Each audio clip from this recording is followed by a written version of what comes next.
አባትሽን ይቅር ልትያቺ ምን በመሃላችሁ ያለው ነገር የሚያበቃው አንቺ ይቅር ካልሽው ብቻ ነው። ቆይ ሮቢ ለዚህ ነው የመጣከው? ህይወቴ ይሄ እኮ ከልጅነትሽ ጀምሮ የምትመኘው ነገር ሮቢ እንዴት እንደዚህ ትለኛለህ? ሁሉንም ነገር እኮ ካጠገብ የሆነ ካይተካል አይደል? እዚህ ቤት እኮ የምኖረው እሱ እንዳያስገድለኝ ነው። የኔ ውድ ሁሉንም ነገር አውቃለሁ። እያወቅኸው እንዴት እንደዚህ አይነት ጥያቄ ትጠይቀኛለህ? አንቺ ተበድለሻል አውቃለሁ። እሱ ሊያስገድልሽ ሞክሮ ነበር። በሰዓቱ ነው ደግሞ በአንቺ ምክንያት ልገለው ሂጄ ነበር አይደል? አንቺ ግን በዛ ሰዓት እሱን ያንቺ ለማድረግ እየታገልሽ ነበር። ቆይ እንደዛ ስትሆኚ የነበረው አባትሽን ለማግኘት ነው አይደል? አለመሞቴን አይተክ ነው? እሱ እኮ አስገድሎኛል።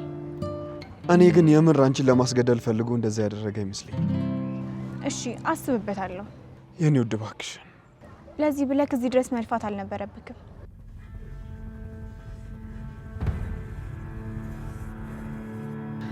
ስሚኝ ህይወቴ፣ በሁለታችሁ ያለው ክፍተት ሳይደፈን አባትሽ አንድ ነገር ከሆነ እመኚኝ በጣም ትቆጫለሽ። በቃ ቻው ሮቤል፣ አሁን መሄድ አለብን።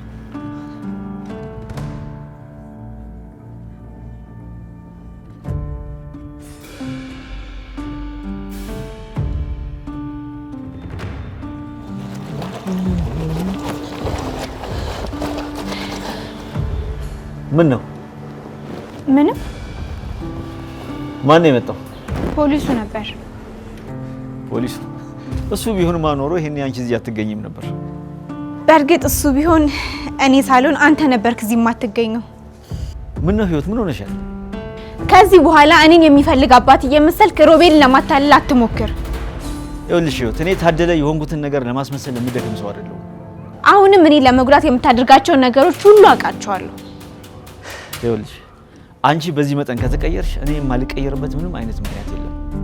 አንተ መልአክ ብትሆን እንኳን ለኔ ጥሩ ነገር ማሰብ እንደማትችል በሚገባ ተረድቻለሁ። ስለዚህ ተቀይሬያለሁ በማለት ሰውን ማሳሳትክን አቁም። እሺ አንቺ እንድታምኚኝ ምን አድርጌ ላሳይሽ? ንገሪኝና ያን ነገር ያልሽኝ ነገር አድርጌ መቀየሬን ላሳይሽ። አንተ ብትቀየር እግሬ ላይ ወድቀህ ይቅርታ ትጠይቀኛለህ። የእውነት እኮ ልጅ እንደሆንኩኝ ቢሰማክ እኔ ለማስተዋወቅ ጊዜ አትፈጅም ነበር። ህይወት አንቺን ለማስደሰት ስል ፍሬ መጉዳት አልፈልግም። እሱን በተደጋጋሚ ነግረከኛል። እኔም ደግሞ ያንን ነገር የማድረግ ድፍረት እንደሌለክ በሚገባ አውቃለሁ። አሁን አንተ እንድትረዳ የምፈልገው አስፈላጊ ነገር አለ። ምንድነው እሱ?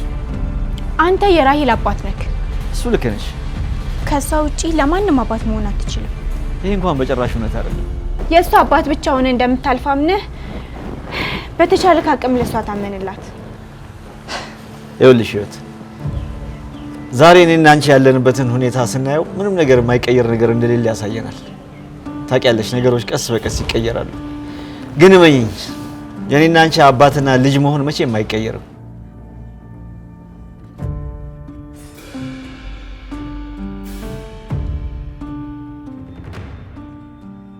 እሺ ሮቢ፣ እሷ ነች ፍቅረኛ? ፍቅረኛዬ ብቻ አይደለችም ንግስቴም ጭምር ነች። አንተ ንጉስ ሳትሆን እንዴት ነው እሷ ንግስት ልትሆን የምትችለው? እሷ ንግስት ከሆነች እኔ ስለሆንኩት ነገር ማብራራት አይጠበቅብኝም። ያለ ቦታ የሚኖር ሰው ንጉስ ሊሆን አይችልም። አንተ ደግሞ ንጉስ የምትሆንበትን ቦታ ለቀህ ወደ ታች ወርደሃል። ከታች ደግሞ ሌላ ንጉስ ነው የሚኖረው። ስለዚህ እሷ ንግስት ከሆነች የንጉሱ ሚስት ነች ማለት ነው። ሊና ምን እያወራሽ ነው ያለሽው? ቆይ አንቺ የትኛው ላይ ሆነሽ ነው ስለኔ መውረድ እያወራሽ ያለሽው? የሰው ልጅ ከባድ ችግር ውስጥ የሚገባው ደረጃውን ሳያውቅ ሲቀር ነው። አንተም ቢሆን በሌሎች ሰዎች ተጽዕኖ ስር የወደቀው ከደረጃ ወርደ ስለተገኘህ ነው። ቆይ አሁንም ይሄ እኛ እንደኛ ሰዎች ነን የምትዩን ቅዠትሽን አልተውሽም? እውነት እንዴት ይተዋል? አንተ እኮ በደረጃ ሰራተኞች የሚያገለግሉ ንጉስ ነበርክ። ከደረጃ በታች ስትገኝ ደግሞ ሰራተኞች ፊትህ ላይ በር የሚዘጉብህ ተራ ሰው ነህ። እኔ ሰው ነኝ፣ እሷን ደግሞ በጣም ማፈቅራት ሰው ነች። እኔ ሰው አይደለችም አላልኩም። እኔ እያልኩ ያለሁት አንተ እሷ ፊትህ ላይ በር የምትዘጋብህ ሰው አይደለህም ነው። ትሰምኛለሽ ሊና፣ አንቺን አንደኛ ደረጃ ብሎ የፈጠረሽ የለም። ሁሉንም እንደየሀብቱ፣ እንደየሃይማኖቱ፣ እንደየባህሉ ነው የፈጠረው። እሺ እኔ ማፈቅራትን ሴት አሳንሰሽ በማየት ምንም የምታገኙ ጥቅም የለም። እሺ ሮቢ፣ በጣም ከባድ ችግር ውስጥ ነህ። የሚያሳዝነው ደግሞ ችግሩን እንደ ችግር ለመቀበል ራሱ ፍቃደኛ አይደለህም። በእኔና በማፈቅራት ሴት መሀል ምንም አይነት ችግር የለም። ቆይ ለምንድን ነው እኔን ያላፈቀርከኝ? አንቺ ራስሽን በቤተሰቦችሽ ሀብትና ደረጃ አስቀምጠሽ ሰውን ቁልቁል የማየት ችግር ስላለብሽ አጠገብሽ የሚኖሩትን ሰዎች በሙሉ ራሳቸውን አሳንሰው አንቺ እንዲያገዝፉሽ ስለምትፈልጊ። እሺ እሷን ስለምንድን ነው ያፈቀርካት?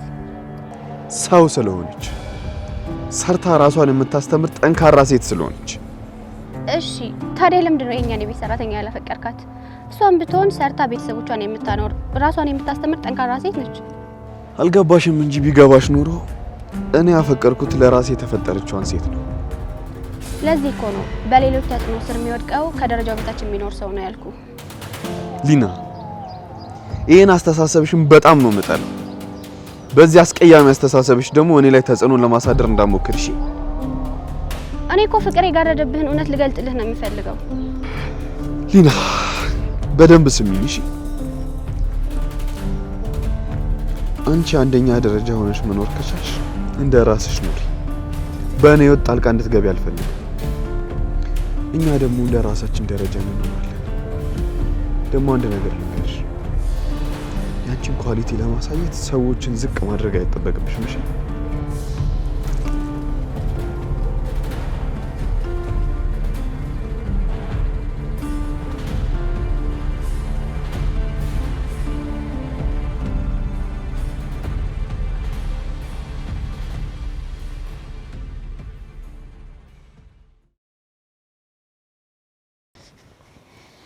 ህይወት የት ሄደሽ ነበር?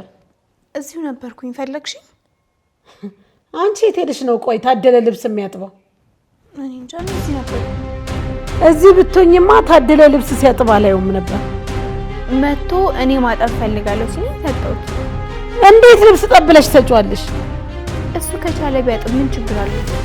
ህይወት ለባለቤቴ ያለሽ ንቀት ከምታገሰው በላይ የሆነ ነው። እሱን የማከብርበት ምክንያት እንደሌለኝ በደንብ ታውቂያለሽ። ለኔ እንደዚህ አይነት መልስ አትስጪኝ። ምን ቁጭ ብለሽ ተኛለሽ? ሂጂና ልብሱን ተቀበይና ጠቢ። ፍሬ እኔ በዚህ መንገድ እንድታናገርኝ አልፈልግም። ቆይ እንዴት እንዳናግርሽ ነው የፈለግሽው? ጉልበትሽን እየሳምኩ ላናግርሽ? እኔ ልብስ ማጥበው አንቺ ለማገዝ ነው እንጂ ግዴታ ኖሮብኝ አይደለም። ይሄን የማድረግ ግዴታ ከሌለብሽ ለኔ ያለሽ ፍቅርና አክብሮት ውሸት ነው ማለት ነው። እዚህ ቤት የምሰራው ስራ ላንቺ ብዬ መሆኑን ማወቅ አለብሽ። እዚህ ቤት የምሰራው ስራ ባለቤትሽ እንደማያካትተው ማወቅም አለብሽ። ልክ ነሽ ህይወት። ሊያስገድልሽ የሚፈልገን ሰው ጥሩ እንድትሆኚ መመኘቴ የኔ ጥፋት ነው። በጣም ይቅርታ። ችግር የለውም ህይወት። ታደለ ጥሎኝ ይሄዳል በሚል ከፍተኛ ጭንቀት አለ። አንዳንዴም አንቺን ምክንያት አድርጎ ሊሄድ ይችላል ብዬ በጣም ይጨነቃል። ባለቤትሽ በጣም ነው የሚወድሽ። ምንም አይነት ነገር ቢፈጠር አንቺን በጭራሽ ትቶሽ አይሄድም። የምርሽን ነው? እኔ ባለቤትሽን በተመለከተ ሁለት ነገሮችን እርግጠኛ ሆኜ መናገር እችላለሁ። ምንና ምን? ለአንቺ ስላለው ጥልቅ ፍቅርና ለእኔ ስላለው ጥልቅ ጥላቻ። ወይኔ ህይወትዬ፣ አሁን ነፍሴ ተረጋግታ መኖር ልጀምር። በጣም ነው ማመሰግንሽ። እኔም እኮ በጣም ነው ማፈቅረው። ከሱ ተለይቼ በፍጹም መኖር አልችልም። ያው እኔም በጣም ነው የምፈራውና የምጠነቀቀው። በእሺ የኔ እናት ሂጂና ተቀበዩ፣ ልብሶቹ እንዳያበላሽብን። እሺ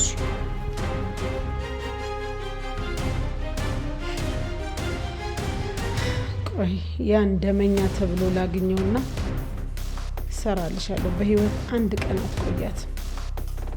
እኔ ላይ ደግሞ እንደዚህ መንቀባል።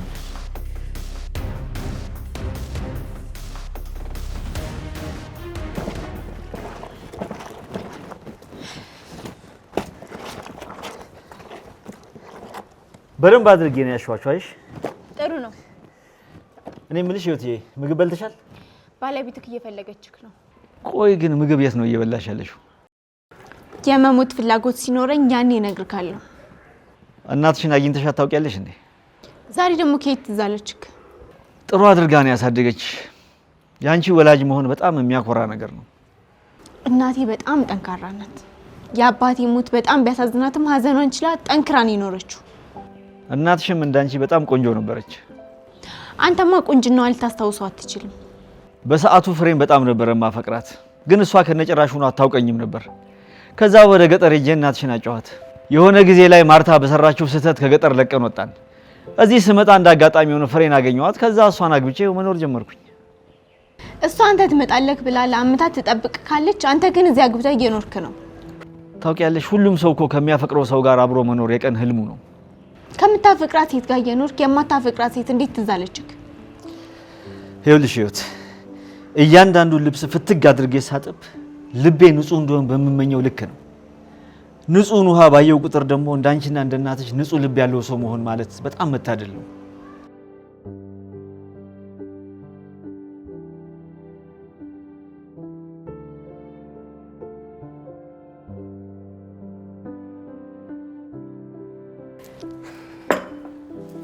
ሊና ምን ነው? ሮቤል በጣም ከባድ ችግር ውስጥ ነው። እሱን እኮ ስለተረዳው ነው አንቺን የጠራሁሽ። ልጅቷ በጭራሽ አታከብረውም። አውቃለሁ። ለሱም ቢሆን አስረግጬ ነግሬዋለሁ። በጥፊ ስትመታው ሳይ አይኔን ነው ማመን ያቃተኝ። ምን? ሮቢን ነው በጥፊ መታችሁ? ምን እንደተነጋገረው አላውቅም። ብቻ ግን በጥፊ ብላ ፊቱ ላይ በሩን ዘጋችበት። ወይኔ እቺ ተረገመች። ሮቢ በዚህ መጠን ራሱን የሚያሳፍረው ወንድ አይደለም። ይዘዋለች፣ በመድኃኒት እኮ አፍዝዘዋለች እያልኩሽ ነው። እኔ የሆነ ችግር እንዳለ ያሰብኩት ሮቢ ውርደትን ልክ እንደ ፍቅር ሲያስብ ሳይ ነው። ኖርማል ፍቅር እኮ የሚመነጨው ከክብር ነው። የማያከብረኝን ወንድ እንዴት ያፈቅረኛል ብዬ አስባለሁ። ሊና፣ እኔ በህይወት እያለሁ ልጄ እንደዚህ አይነት ስቃይ ውስጥ እንዲኖር አልመርጥም፣ አልፈልግም። ምን ማድረግ ትችላለህ? በግድ አምጥተህ የኔ ፍቅረኛ አታደርገው። ይሄን ማድረግ ካቃተኝ ያቺ ለቃቃሚ ገድዬ እጄን ነው ለመንግስት የምሰጠው። ይሄ በጭራሽ እሱን የሚጠቅም ነገር አይደለም። ቆይ ልጄ እቺን የመሰለች ወዳጅ እያለችው የማንም ገረድ ሲጫወትበት ዝም ብዬ ማየት አለብኝ? ሊና፣ እኛ ትኩረታችን እሷ ላይ ከሆነ ሮቢን ከዚህ ችግር መውጣት ይችላል። ትኩረታችን እሱ የታሰረበት ገመድ ላይ ነው መሆን ያለበት። እሱን አሳ ያስቀመጠችው በመተት ነው። ይሄንን ነገር የሚፈታበትን መንገድ መፈለግ ነው።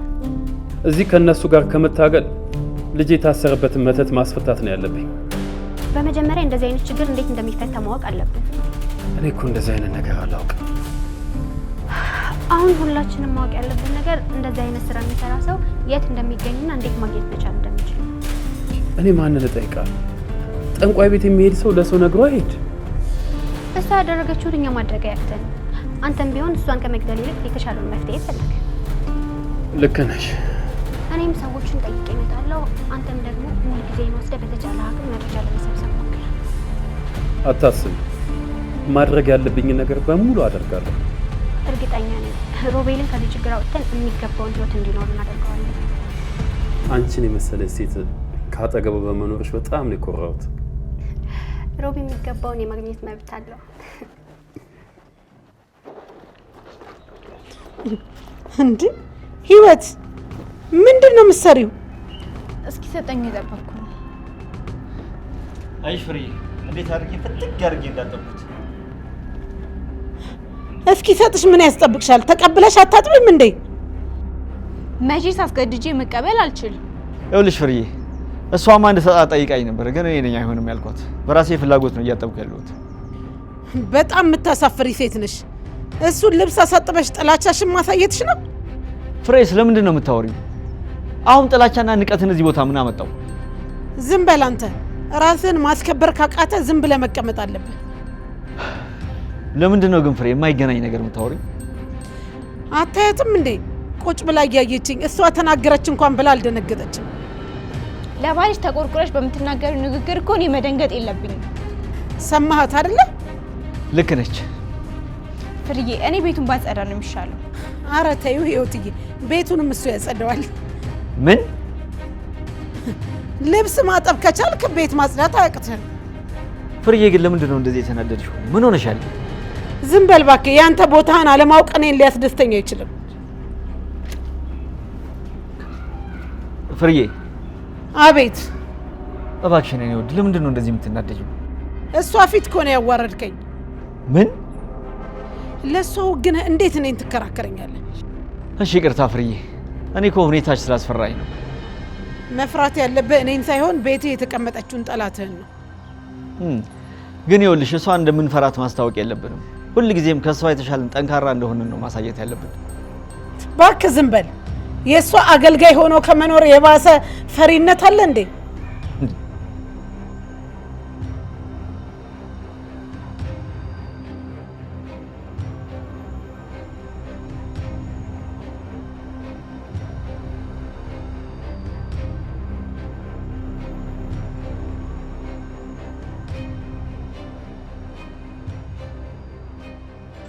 ሮቤል። አቤት። እባክህን ለህይወት የምትበላው ነገር ይዘላት ትመጣለህ? አስተዋሽ አያስፈልገኝም፣ ላመጣላት ነው። ይኸውልህ ሮቤል፣ የተወሰነ ብር ለአንተ ልስጥህና ለህይወት ሂድና ስጣት። ምናልባት ቤት ቢደብራት እንኳን ውጭ ወጥታ ትበላለች። አቶ ታደለ፣ ይህን ያህል መጨነቅ የለብህ። ለእሷ ደግሞ ነው ያለው። እኔ መቼ አንተ የለህም አልኩኝ? አንተ እኮ ለእሷ መጨነቅ የለብህ። አንተ ትሰማኛለህ ሮቤል? አንተ ማለት የሰው ችግር የማይገባ በጣም ደደብ ሰው ነህ። ቆይ እኔ አልገባኝ። ለምንድን ነው አንተ ራስህ ማሰብ? እኔ እሱ ጠፍቶኝ ነው እንዴ? ታዲያ ካልጠፋ ሄደህ ስጣታ። ለእሷ ደግሞ ምን ያህል እንደምትጨነቅ አሳያለሁ። ድሮም አንተን ሰው ነህ ብዬ መደወሌ ማትረባ።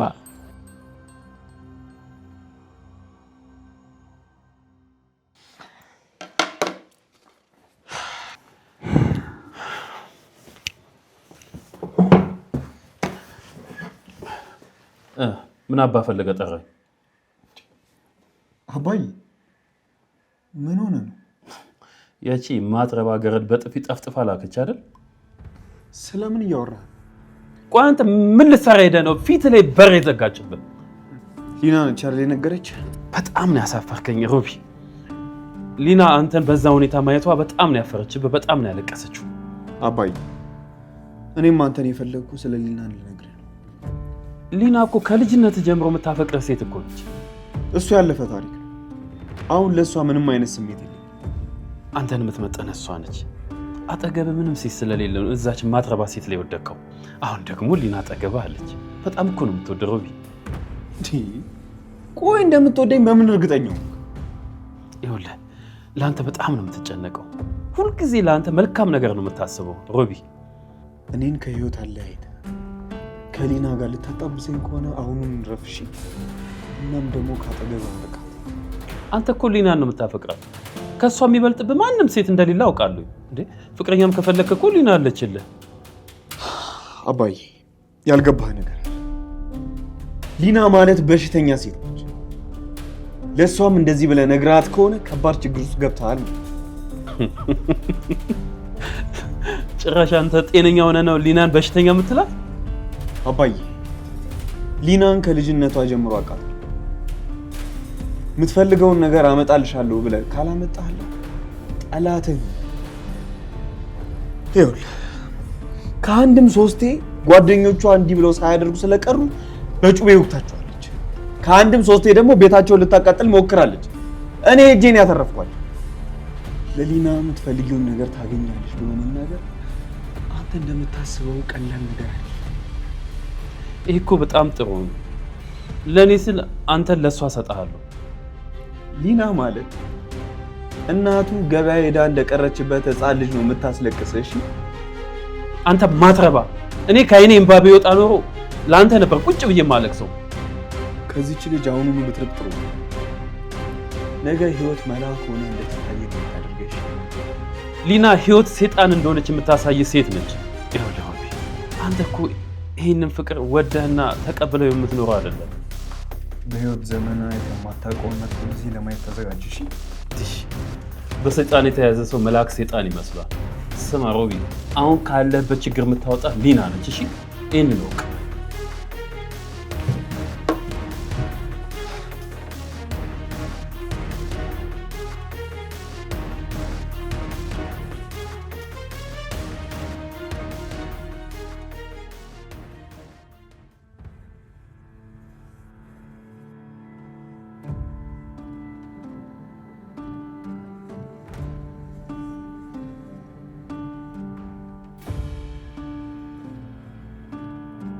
ጤና ይስጥልኝ። አቤት።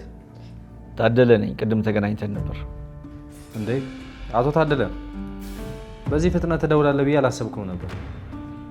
ቅድም እኮ ቤት ለመግባት ልቤ ተሰቅሎ ስለነበረ ነው ብዙም አላናገርኩም። አየህ፣ ወንጀልን ለመከላከል ሁላችንም በቂ ትኩረት መስጠት አለብን። ለዛ ነው የደወልኩት። ልክ ነህ። ወንጀልን ለመቀነስ ሁሉም ሰው ከፖሊስ ጋር አብሮ መስራት አለበት። አዎ እኔም ለዛ ነው የደወልኩልህ። አሁን እኮ ባለቤቴ ስተኛ ጊዜ ነው የደወልኩልህ። ቅድም ልትጠይቀኝ ብለህ ያልጠየቀኝ ነገር ካለ ብዙ ማያቆየን ከሆነ መገናኘት እንችላለን? አዎ የተወሰኑ ጥያቄዎችን መጠየቅ እፈልጋለሁ። ብዙ እንደማላቆይ ቃል እገባለሁ። እሺ የት እንገናኝ? እዛ አካባቢ ያለው ካፌ ውስጥ ነው።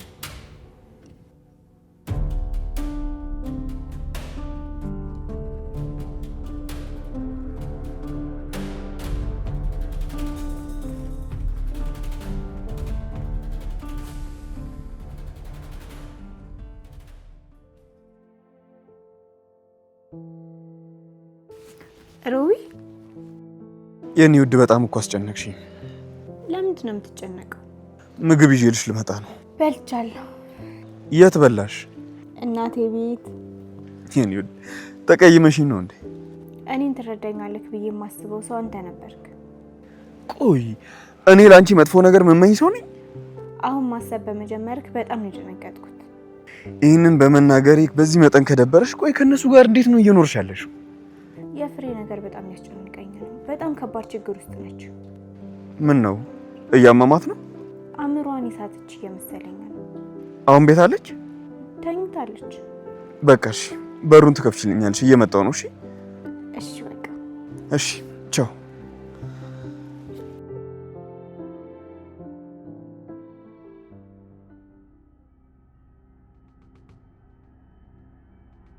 ባለቤቴ ሳትነሳ ቶሎ ወደ ቤት መመለስ አለብኝ። አይ ብዙ የሚያቆይ ጉዳይ አይደለም። እሺ እንቀጥላለን።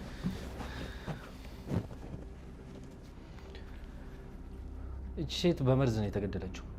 በእለቱ ደግሞ ሮቤል እዛ አካባቢ ነበር። ያወጣት ዳዊት ይባላል። ትዕግስትን ደግሞ መርዝ ሰጥቶ የገደላት እሱ ነው። እሱን የገደለው ደግሞ ሮቤል ሊሆን ይችላል። እሱን ሲገለው ደግሞ እቺ ሴት ተደብቃ ስታይ ነበር። ይህ ፎቶ ደግሞ ሮቤል ዳዊትን ሲገለው ተደብቃ ስታይ ከካሜራ ላይ የተወሰደ ነው። ቆይ እኔ የምለው ግን እሷ ሲገለው እንደምታይ በምን አወቃችሁ? ምን ማረጋገጫ አላችሁ ለዚህ? ፎቶውን አታይም? በጣም ፈርታለች፣ ደንግጣለች። ሌላ የሚያስፈራ ነገር እያየች ቢሆንስ? ሮቤል ዳዊትን የገደለው ከዚህ ሰዓት ጋር ተመሳሳይ በሆነ ሰዓት። ይኸውልህ በእሷና በሟች መሀል የሆነ የተፈጠረ ነገር ቢኖርስ? ወይ ደግሞ እሷ ካለችበት ቦታና ሰውየው እስከተገደለበት ቦታ ድረስ ያለው ርቀት ምን ያህል ይሆናል? እሺ ወይ ደግሞ እሷ የረጅም ርቀት የማየት ችግር ቢኖርባትስ? አንተ የሁላ ነገር እንዴት አሰብክ? ይኸውልህ ኢንስፔክተር፣ ይህንን ፎቶ በማየት ብቻ ሰው ሲገደል እያየች ነው ብሎ መደምደም አይቻልም። ስህተት ይመስለኛል። እኛ ሲገደል እያየች ይሆናል ብለን የወሰንነው አንተ ያነሳቸውን ነጥቦች እንዳለ በመን ብለን። ዳዊት ትዕግስትን በመግደሉ ሮቤል ተናዶ ዳዊትን ገደለው። ዳዊትን ከገደለው በኋላ ደግሞ ሮቤል ጠፋ። ሮቤል የትዕግስት ፍቅረኛ ከነበረ እቺ ሴት ማን ናት? እዛስ ቦታ ምንድን ነው የምትሰራው? ዳዊት የተገደለ ቀን ሁለቱም አንድ ላይ እንደነበሩ ያዩ ሰዎች መስክረዋል።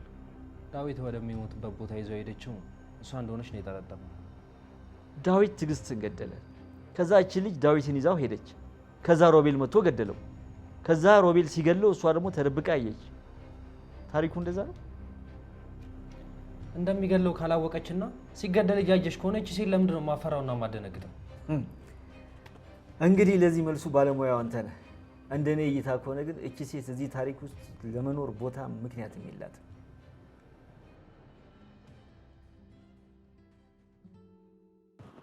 ራሄል በጣም ናፍቃኛለች። ራሄል በጣም ጥሩ አፍቃሪ እንደሆነች እየነገርኳት ነበር። እኔም እንደሱ አይነት አፍቃሪ መሆን እንደምፈልግ ምኞቴን ብታውቅ ደስ ይለኝ ነበር። ልክ ነሽ። ድንቅ አፍቃሪ ነች።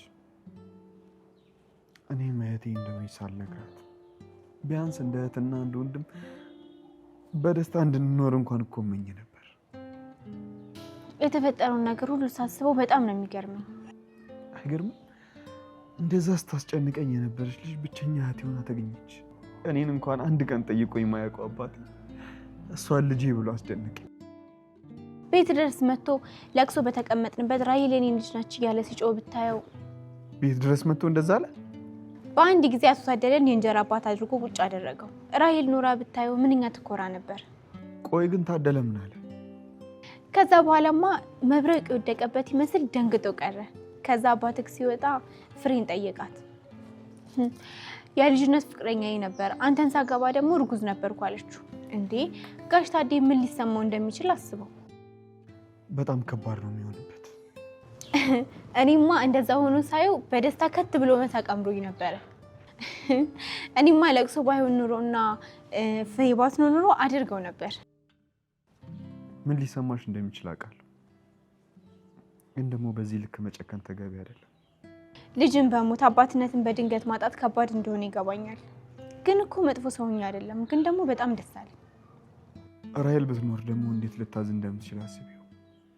እሷ እኮ በአባቷም በእንጀራ አባቷም የምትወደድ ምርጥ ልጅ ነች።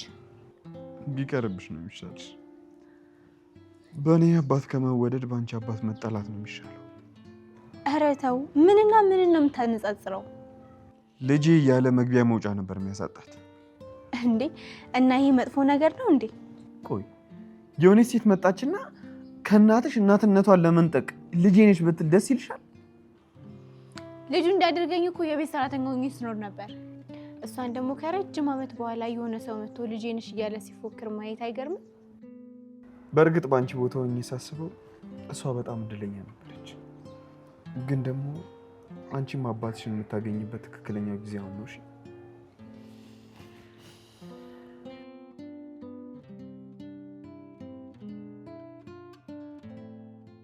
ፍርዬ፣ አንድ ነገር ልነግርሽ እፈልጋለሁ። ምንድን ነው? ግን ይኸውልሽ በጥንቃቄ አዳምጪኝ። የማይረባ ነገር ካላወራህ አዳምጣለሁ። ፖሊሱን አግኝቼው ነበረ። ሰውየውን የገደለው ሮቤል ሊሆን ይችላል ብሎ ስለ ሮቤል አንዳንድ ጥያቄዎችን ሲጠይቀኝ ነበር። የቱን ሰውዬ? እኔ የገደልኩትን ሰውዬ ነው። እንዴት እሱ ሊሆን ቻለ? የዛን ቀን እሱ እዛው አካባቢ ነበረ እና ከሟች ጋርም ታይቷል ነው ሲባል የነበረው እና ምናልባት አብሮ የተሳሰረ ነገር ሊኖር ይችላል ብሎ በማሰብ ነበር ሲጠይቀኝ የነበረው። ገዳዩ እሱ ነው ካሉ አንተ ነጻ ትወጣለህ ማለት ነው። አየሽ፣ እኔ ነጻ ከሆንኩኝ ደግሞ ማንም እኛን እያስፈራራ ሊኖር አይችልም ማለት ነው። ልክ ነህ። እስከ ዛሬ እኮ የማንንም እንከፍ ስድብ የቻልኩት ለአንተ ብዬ ነው። ይኸውልሽ ፍርዬ፣ ይህንን አጋጣሚ የራሄልን አባት ለመበቀል ብትጠቀኝበት አይቻልም? አንተን ለምንድን ነው የምበቀለው? ይቅርታ ፍርዬ፣ የሮቤልን አባት ለማለት ፈልጌ እኮ ነው። ይሄንን ቃል ደግመህ እንደማትናገረው ቃል ገብተህልኝ ነበር። ይቅርታ ፍርዬ፣ የአፍ ወለምታ ነው። ግን ያም ሆነ ይህ ገዳዩ ሮቤል እንደሆነ የሚያሳይ የሆነ ማስረጃ መፈለግ አለብን። በሰዓቱ እኮ ቦታው ላይ የነበሩት ማርታና ፍቅረኛው ነበሩ አይደል? ፍቅረኛው እዚህ ነገር ውስጥ መግባት የለባትም።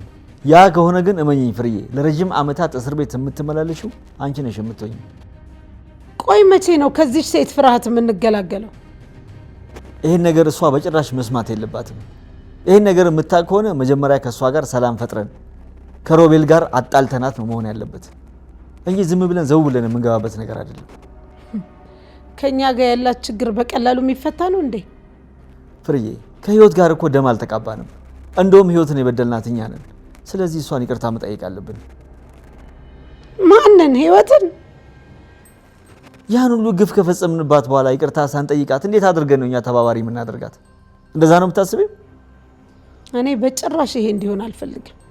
የማንፈልገውን ነገር ለማድረግ ድፍረቱ ከሌለን የምንፈልገውን ነገር ማድረግም ማግኘትም አንችልም። በዚህ ምክንያት እኔ ላይ አባትና ልጅ ሊሆኑ ህይወት ሮቤልን አሳልፋ ለመስጠት የግድ አባቷን መውደድ አለባት። ታዴ ደግሞ ለሱ ያላትን ፍቅር በዚህ ያረጋግጣል። ከዛ እኔም ብቻዬን ትቶ ከልጁ ጋር በደስታ ይኖራል። ፍሬ ምን ትያለሽ? ይቅርታ ስለጠየካ ብቻ ፍቅረኛዋን አሳልፋ ሰጥታ አንተን ትወዳለች ማለት ጅልነት ነው። ይኸውልሽ ፍሬ፣ እኔም ሁሉም ነገር በአንድ ጀንበር ይቀየራል የሚል እምነት የለኝም። ቢሆንም ግን ተባብረን በጋራ መፍትሄ መፈለግ ነው ያለብን። ከችግር ጋር አብሮ ከመኖር ይልቅ ለችግር መፍትሄ እየፈለጉ መኖር የተሻለ ነው።